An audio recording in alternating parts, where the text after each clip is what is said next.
Epiphane Chabi. 20 ans de prison, c'est la condamnation prononcée par le tribunal à l'encontre de Moussa Dadis Camara, vous nous dites. Oui, c'est un jour mémorable pour les Guinéens. C'est pour la première fois que la justice a jugé un ancien président, Moussa Dadis Camara, qui a dirigé le pays pendant 12 mois entre 2008 et 2009.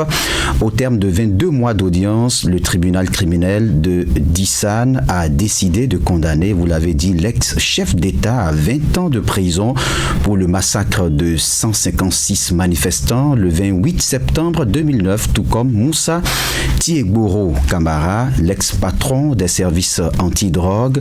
C'est un verdict finalement moins lourd que les réquisitions du ministère public qui avait requis la perpétuité. La peine la plus lourde a été cependant prononcée contre Claude Pivy, ministre de la Sécurité présidentielle, au moment des faits en cavale depuis le 4 novembre dernier. Il a écopé, lui, de la réclusion criminelle à perpétuité, assortie d'une période de sûreté de 25 ans. Un mandat d'arrêt a été émis contre lui.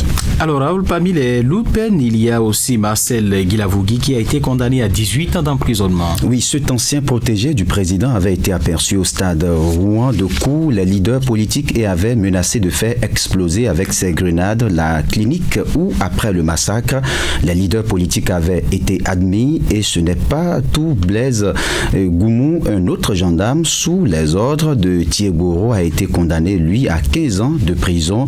Mamadou Aliou Keïta a écopé de 11 ans d'emprisonnement et Paul Mansa Guilavogui de 10 ans. Et c'est la peine qui a été décidée également contre Aboubakar Diakité Ditumba pour crime contre l'humanité. Les juges se sont montrés plus cléments à son égard parce qu'il a accepté de dire sa part de vérité, ce qui a permis à la défense d'avoir les premiers arguments. Aussi, 4 militaires et gendarmes ont été acquittés. Céci Raphaël Abba, Ibrahima Kamara Di et Kalonzo, Alpha Amadou Baldé et Abdoulaye Chérif Diaby. Les différentes parties disposent de 15 jours pour interjecter appel.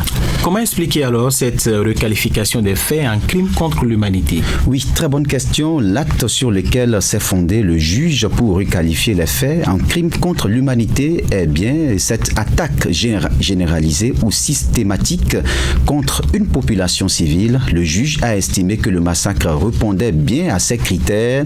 Cette requalification change la donne en ce qui concerne les preuves, ce qui a permis au tribunal de soutenir l'accusation grâce au principe de la responsabilité du commandement. Le supérieur hiérarchique est déclaré responsable des crimes commis par des hommes, les hommes qui sont sous son autorité, et c'est d'ailleurs à ce titre que l'ex-dirigeant guinéen Dadis Camara a été condamné. Pour rappel, le 28 septembre 2009, au moins 156 personnes ont été tuées par balle, au couteau, à la machette ou à la baïonnette, à des centaines de blessés dans la répression d'un rassemblement de l'opposition dans un stade de Conakry et ses environs, selon le rapport d'une commission d'enquête internationale mandatée par l'ONU, l'Organisation des Nations Unies. Au moins 109 femmes ont été également violées. Ce procès, très attendu, ouvert à la date anniversaire du 28 septembre 2022, a été très suivi en Guinée et ailleurs sur le continent. Alors, c'est un verdict, comme je l'ai dit, très attendu. En témoigne d'ailleurs cette appréciation de la présidente de l'association des victimes. Elle a nom Asmaou Diallo. Elle est suivie dans ses propos de Lamara Diallo, une victime. On a applaudi, les victimes ont même pleuré, on a tous pleuré. On ne pouvait jamais penser qu'on allait vraiment réussir. Ce jour, on se demandait est-ce qu'on allait avoir cette vérité et on l'a aujourd'hui. Parce que c'est notre combat, on l'a toujours demandé, nous voulons la vérité. Nous voulons la vérité pour les victimes et la réparation. C'est petit. Ils devraient avoir 40 ans de prison. Parce que c'est eux qui ont organisé tout le massacre qui a été fait au l'espace de 28 septembre.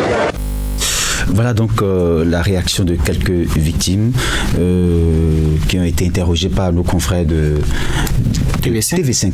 Voilà, TV5 Monde. Il faut dire que nul n'est au-dessus de la loi, et ça, c'est un exemple qui montre clairement que même si vous avez été dirigeant, vous n'êtes pas, si vous avez commis des impairs, vous devrez répondre devant la juridiction, et ça a été vraiment le cas, et donc c'est une leçon qu'on peut retenir, c'est la grande leçon qu'on peut retenir de ce cas sur le continent. Voilà. Dadis Camara, tout puissant, qui aujourd'hui donc a encore pratiquement 19 années à passer en prison. Merci à vous, Raoul Steve Gounoukan. C'était la rubrique Voile sur le monde, mesdames et messieurs.